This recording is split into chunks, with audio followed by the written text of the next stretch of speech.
really lucky to be here today in the Alma Carlin room. It's really a treat.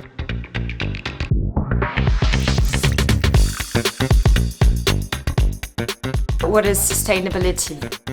I think we need to make sustainable practices the new normality, that they shouldn't be special or something that needs extra thought or so, but something that's more ingrained in our daily life. I think the example of just using tap water instead of Coca-Cola in a film as portrayed as something very normal would be a good idea, but also just using public transport just should not be seen as something only for poor people, but it should be the other way around, that a city should be seen as good and positive if the rich people use public transport as well. The forum was a great reminder that sustainability is much more than only to count the carbon footprint. So it's about personal contact, it's about exchange, and it's about establishing new networks.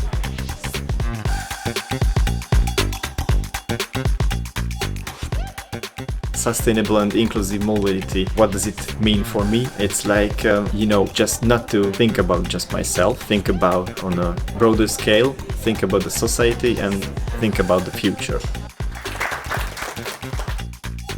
I think as cultural professionals, we should be proud of what we create, our films, our theatre plays, our books, our music, our festivals. I think that we should use the resources we have, the environmental impact we create. We should use it as something positive and be aware of the impact we have, but make meaningful cultural activities and cultural content. And it's good that we are aware of that impact and try to find solutions, but it's also good to make good content and be part of culture and touch society and play that vital role as storytellers to change society in a positive way.